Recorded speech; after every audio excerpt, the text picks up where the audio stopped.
Hey everyone, Fear Crawler here. Welcome to the video.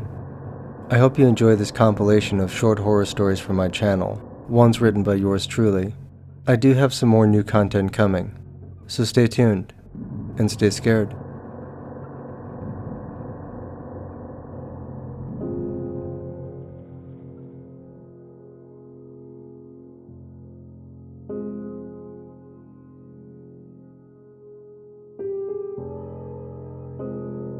Today, I am a changed man.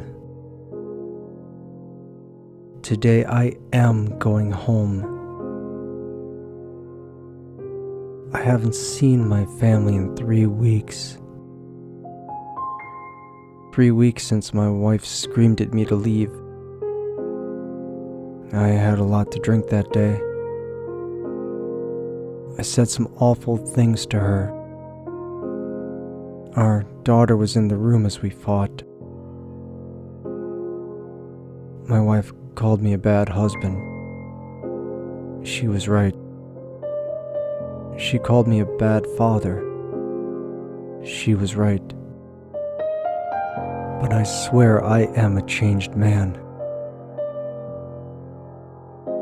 I haven't touched a bottle of liquor in 3 long weeks. It feels so good to be sober, to have a clear head once again. I'm hurrying home. I can't wait to see them again. I got up early this morning and started walking from the hotel. I stopped at the corner florist and picked up a beautiful bouquet of long stem roses for my wife. They're her favorite.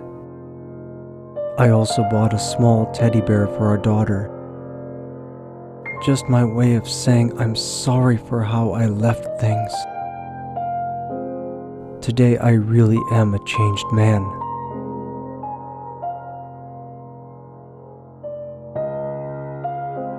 There's our house. I'm so nervous.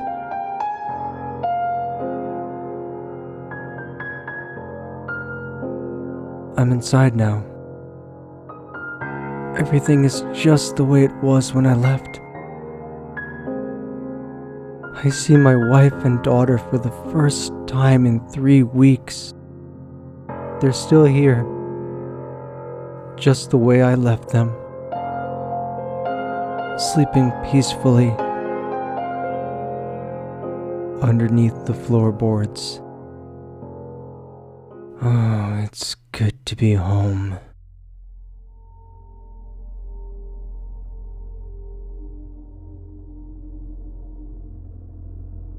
This was the first Thanksgiving I've had with my family in 7 years. It was something I had always looked forward to in the past. The food, the tradition, being with people that love you, people that respect you. So why did I stop going? I'll tell you. 7 years ago, the last Thanksgiving dinner I had with my family, I had taken on the arduous task of preparing the dinner myself. This meant spending a lot of time in the kitchen while everyone else sat at the table and waited. I did my best, bringing out a few dishes at a time, and then returning to the kitchen while everyone started eating. I'll admit that I may not be the best cook, but I was certainly trying my best. With each dish I'd brought out, I'd no sooner return to the kitchen when I'd overhear them complaining. Cranberries were cold, yams were overcooked, mashed potatoes were lumpy. I swallowed my pride and just kept bringing out dishes. The last dish was the turkey, something I had never made before, and it took the longest to prepare. I brought it out and began to carve it to the best of my ability. Not great, but not terrible. I had served everyone a generous portion and returned to the kitchen to take off my apron and wash my hands. More complaints, and these were the worst. Too dry, skin was rubbery, cold in the center. They even complained about the stuffing. I had had enough. I grabbed my coat, excused myself, and left. I've put all that behind me now. This year, I decided Thanksgiving dinner would be at my farmhouse. I went and picked my family members up from their homes and brought them here. They were certainly surprised to see me after 7 years. I had them all sit at the dining room table and told them they couldn't leave until they ate everything on their plates. This was immediately followed by laughs, groans, and a couple of eye rolls. But this year I really outdid myself. And they all ate everything I served them. Their ears, their fingers, their feet, their rolling eyes, their spiteful tongues. They all looked so well fed, and I'm thankful. And tonight, my pigs will be well fed as well, and I'm certain they'll be thankful too.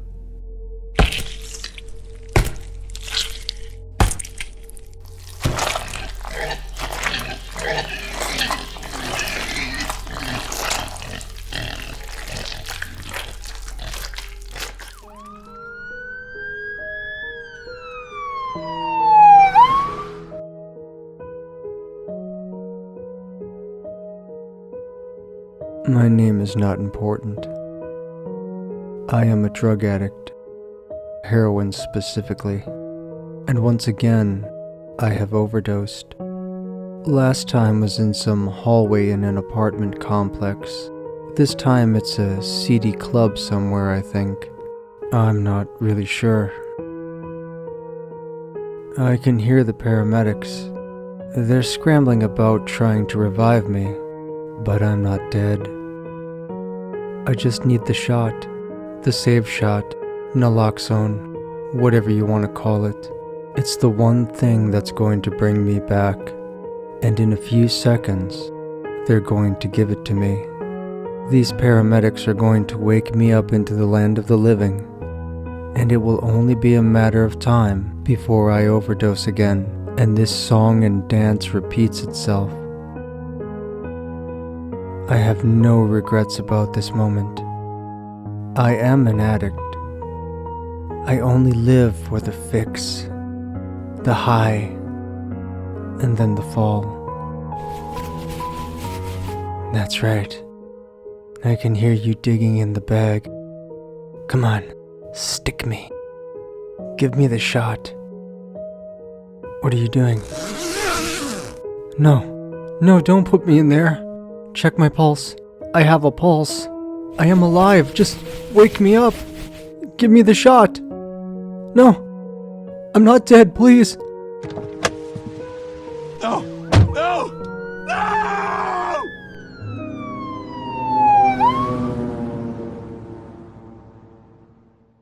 My name is not important. I was a drug addict. Heroin, specifically.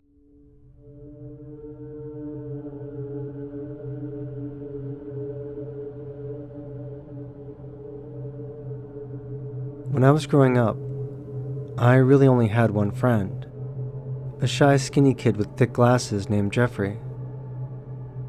Jeffrey and I both had a lot in common. I think the most obvious thing was that we were both extreme introverts. Neither of us were very outgoing. We were both extremely shy and not very talkative. But I think it's these character traits that made us get along so well. I really didn't know a lot about him and his home life. I did know that his father really wasn't in the picture. In fact, by the time Jeffrey was 8 years old, you could count on one hand the amount of times that he actually saw or spoke to his father.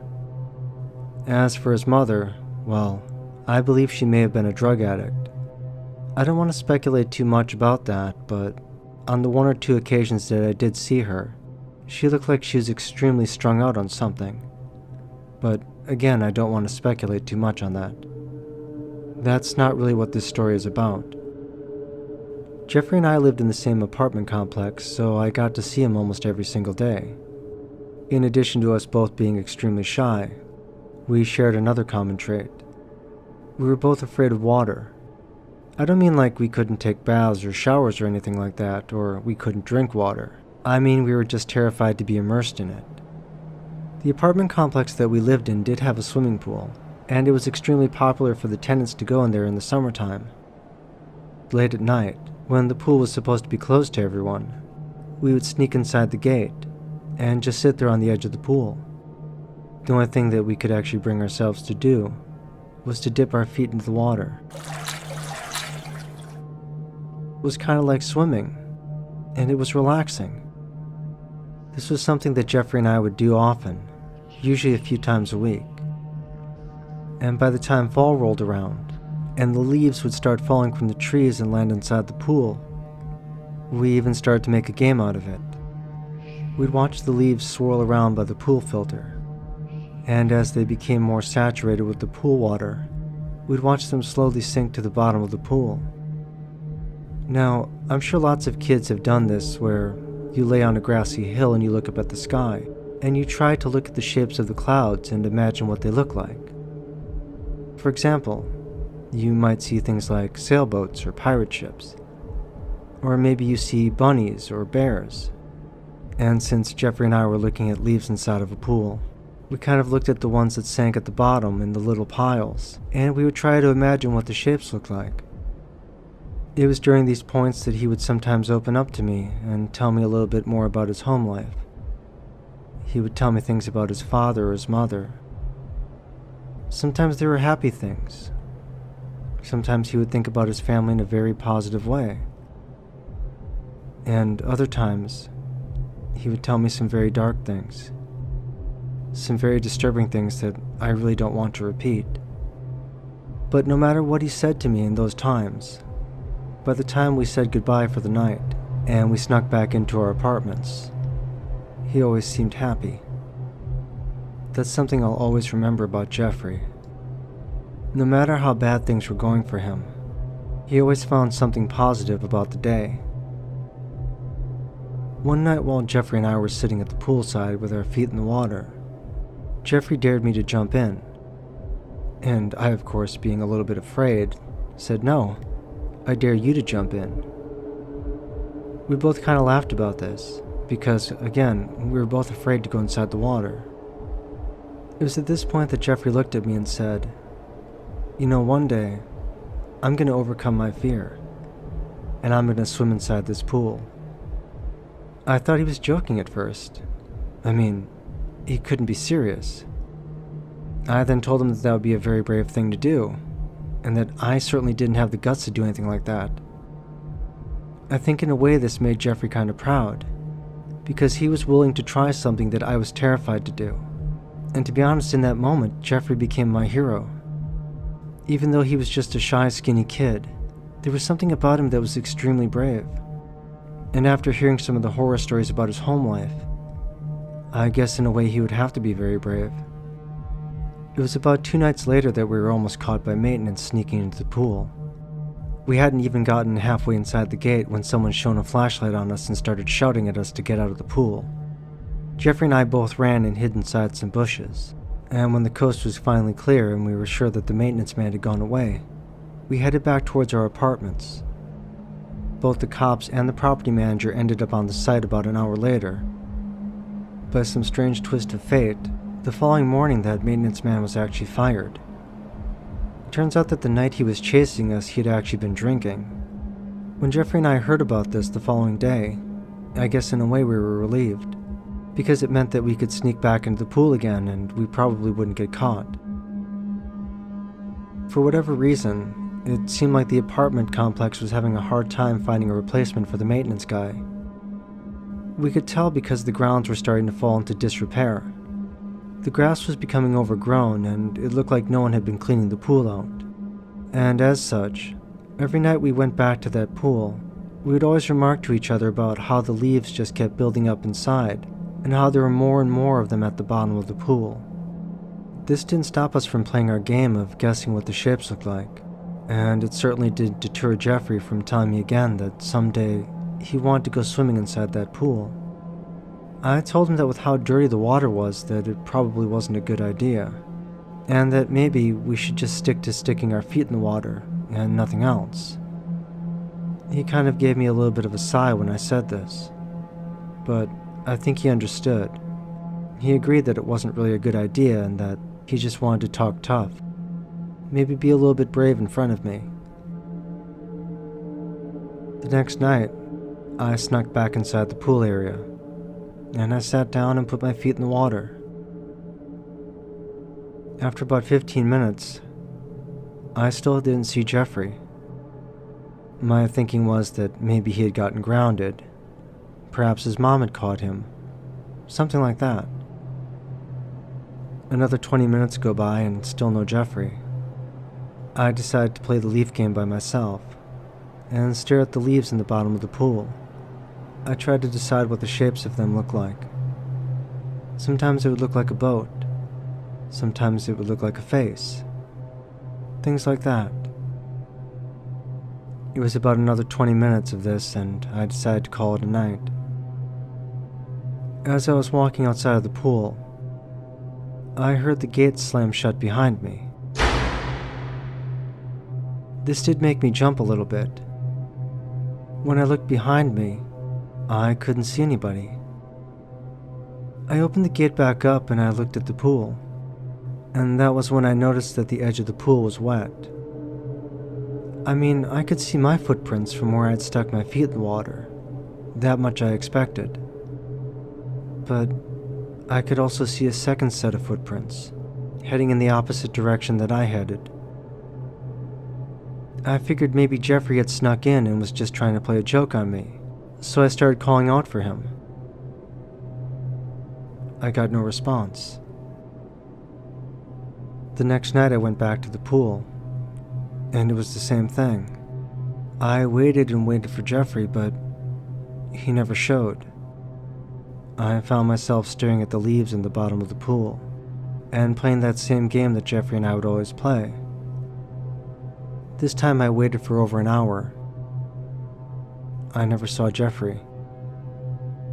I called it a night again and headed outside of the gate. I hadn't gotten more than 15 steps from it when I heard it slam shut behind me again. And when I returned to the pool, it was the same story. There were two sets of footprints. Mine and somebody else's. Both heading in opposite directions. Again, I thought this was Jeffrey, so I called out to him. And like the night before, I got no response. The following night, I headed back to the pool again, and sat down and stuck my feet in the water. I had only been there for about 5 minutes, when I could hear a voice behind me. It was Jeffrey's voice, and I heard him say something to me. 2 words. 2 syllables. Jump in. I then called out, "No way, that's crazy. I'm not going to jump in the pool. You know I'm afraid of going in. Why would I do that? Where are you anyway? I can't even see you." Jeffrey's voice repeated the same words. Jump in. And that's exactly what I did. The pool was extremely disgusting. The water was very murky and full of rotting leaves. Almost immediately after I jumped in, I swallowed some of the pool water and started gagging. I couldn't believe how deep the pool was. I had completely underestimated the depth, and I frantically started kicking my legs and swinging my arms, just trying to keep my head above water. I felt something sharp in the bottom of the pool scratch my leg, and I screamed. As quickly as I could, I reached for the ladder and pulled myself out of the pool. All that screaming and splashing must have alerted somebody, because as I laid there on the side of the pool gagging and throwing up the pool water, I can hear people coming inside the pool area. A few moments later, and the police were on site, along with the apartment manager. They had asked me what had happened, and I was afraid to say anything. I didn't want to get Jeffrey into trouble, and I knew I was already in a lot of trouble myself. So I just lied. I told them that I had walked into the pool area and tripped, and I had fallen in.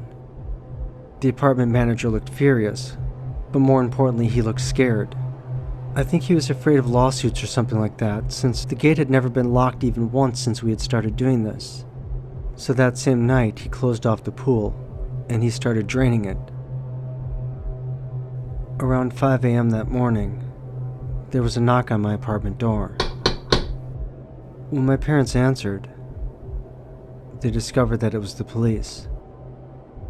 I guess in my 8-year-old mind I was worried that I was about to be arrested and thrown in jail, because after all, what I did was technically wrong, and I wasn't really sure if I could get in trouble for lying, because I didn't really know how the law worked.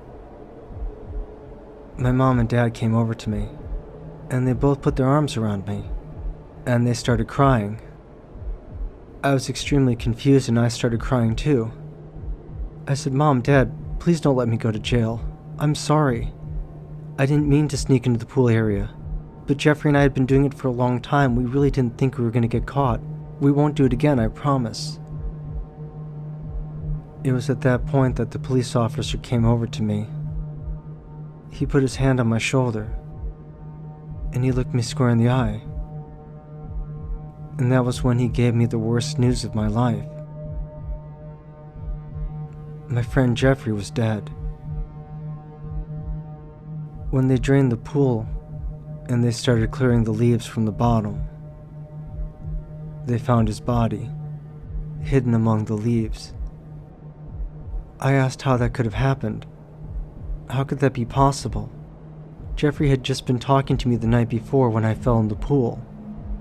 Did he fall in after me? This is where it gets even stranger. Jeffrey's body had been at the bottom of that pool for several days before he was discovered. They speculated that at some point in the night, he had gone inside the pool.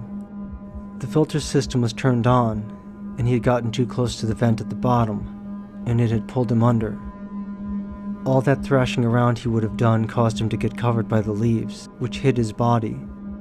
And since the previous maintenance worker had been fired, there was nobody there to clean the pool and discover his body earlier. It turns out that I had cut my leg on his glasses, which was sitting just at the bottom of the pool. I can't make any sense of those footprints those nights before, because at that time, Jeffrey's body would have been at the bottom of the pool. I can't make any sense of that voice I heard either, because that was definitely Jeffrey's voice. Honestly, I don't know what to make of any of this.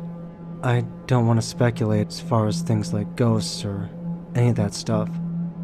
I just know that this did happen, and that I miss my friend.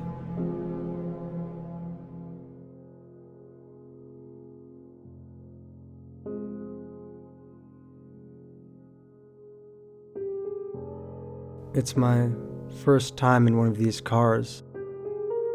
It's quite fancy, all big and black. I feel like a celebrity here in the back seat. It's quite roomy. I'll bet they could fit 6 people inside, but it's just me back here. The driver is all dressed up in his crisp white shirt and black tie, polished shoes and starched hat. He looks so clean. Now I'm a bit nervous, to tell you the truth. I've been to events like this before, many times in fact, but this will be my first time being front and center in front of all those people. I wore my best suit for this. I hope I look all right. There's something different in the air today. I'm not really sure what it is. It just feels different, quite somber. Maybe it's just me.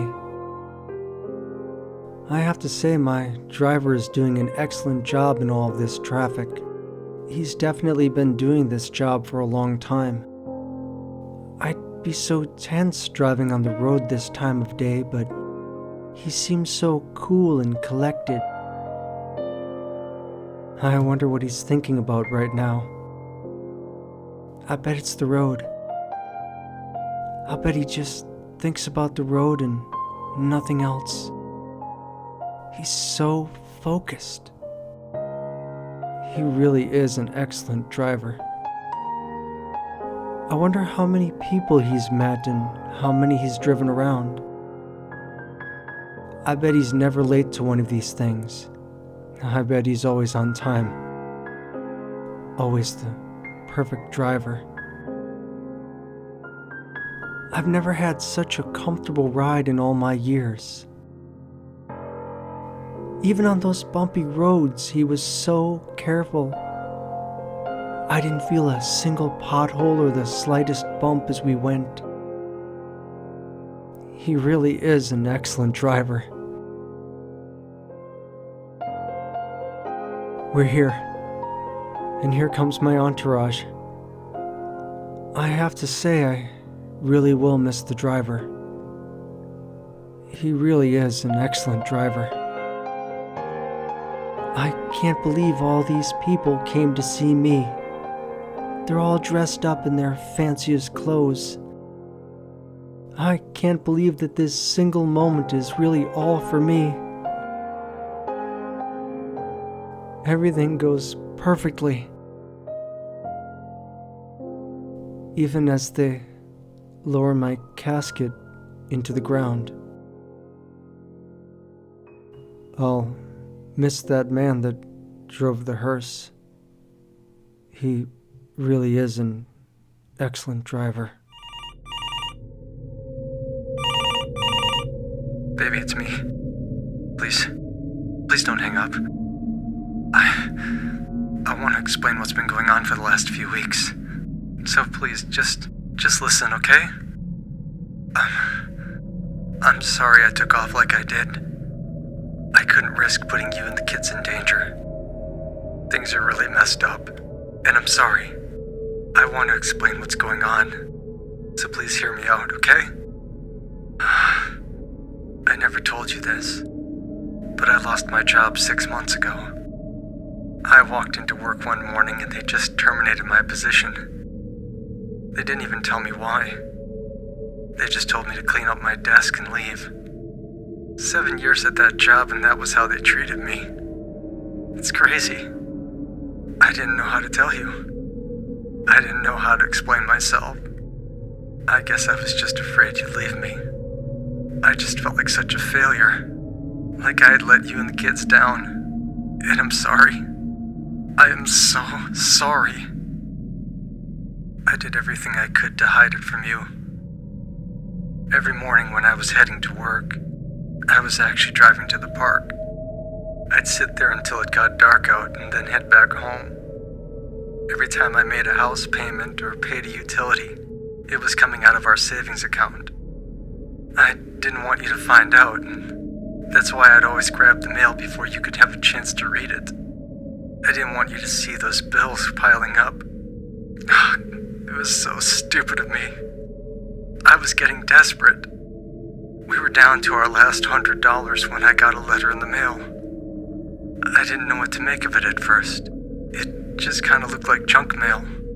Like some kind of a solicitation. It was just something really strange. The envelope had some weird address on it that I didn't recognize, and the name of some business that I later found out doesn't exist. The letter inside referred to me by my first name. It didn't really say a lot, but I guess you could say that it said enough. The top line read, "Michael, how much is your soul worth?" And below that was a blank line with a dollar symbol next to it. I had to kind of laugh at this. I mean, what the hell was this thing anyway? Was this some kind of a joke? But as I held that letter in my hand, there was just something really strange going through my mind. I don't know how to describe it, but I made the worst decision of my life.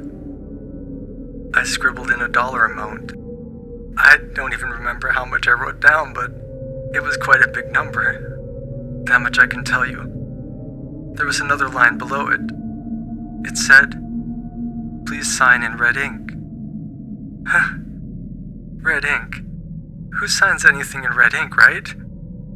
But I did it. I grabbed a red pen and I signed my name to it.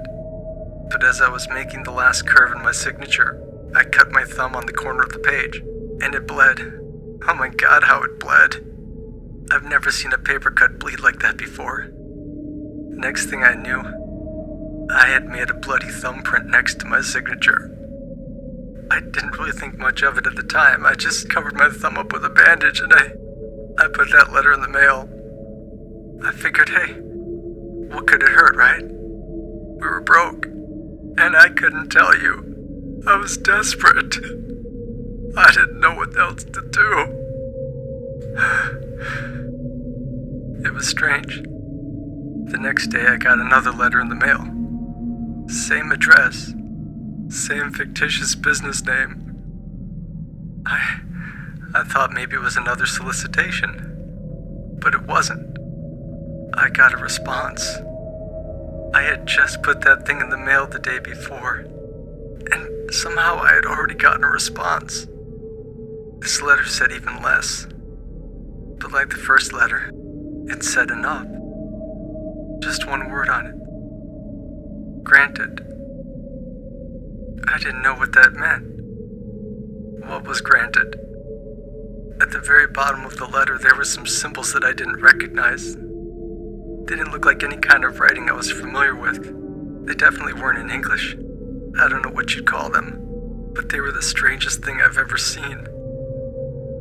A few days later, as I was pretending to go to work, I made a quick stop at the mailbox. I had forgotten to grab the mail from the day before, and like I said, I didn't want you to know. I didn't want you to see all those past due notices. The mailbox is full. I thought, oh great, this is it.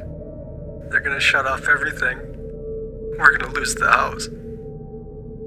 After I got to the park, I started tearing open the letters. To my surprise, though, these weren't cancellation notices. I opened each and every single one of those letters, and they all said the same thing. Thank you for your payment. How was that even possible? I didn't have any money.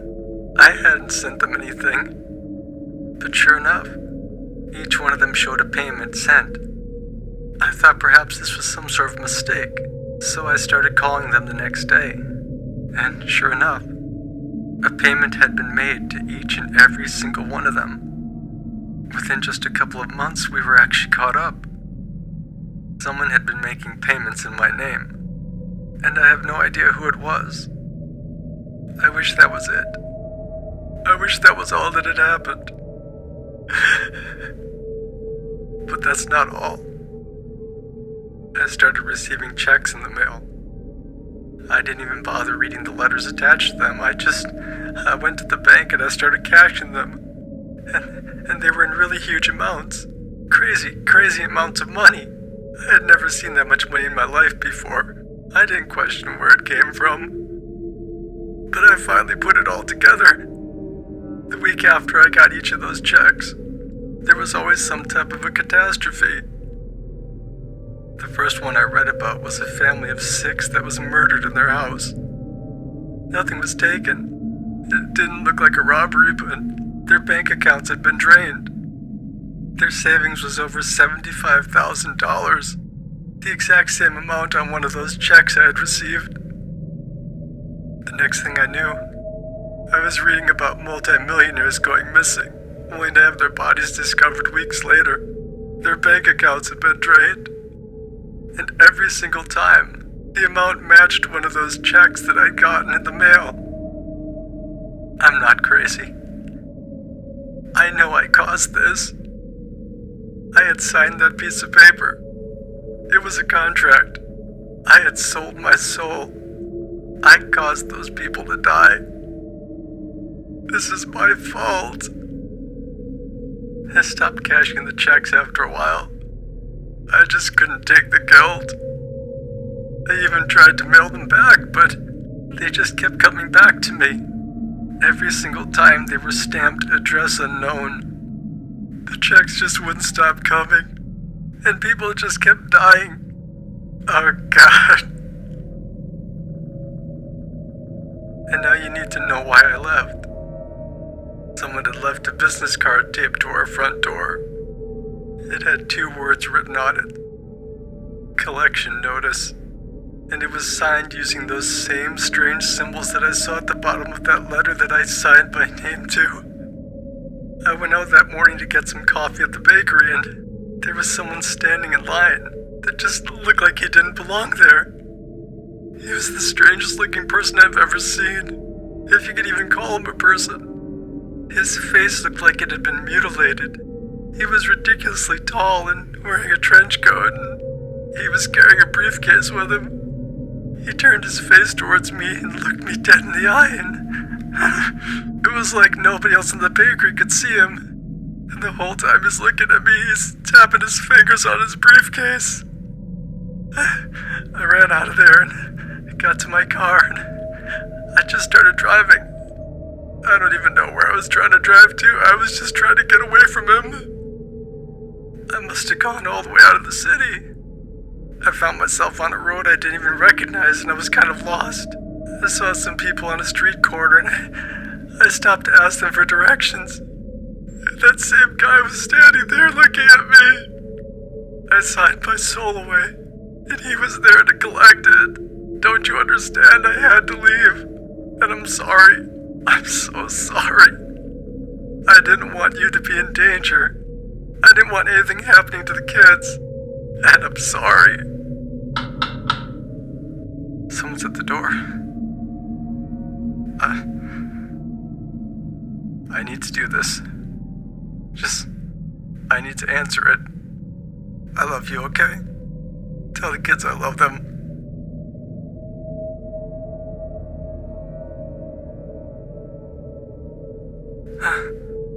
Are you still there? It's just a messenger. Oh, honey, you sent me a card. That's sweet. Honey, what is this? Thank you for your payment.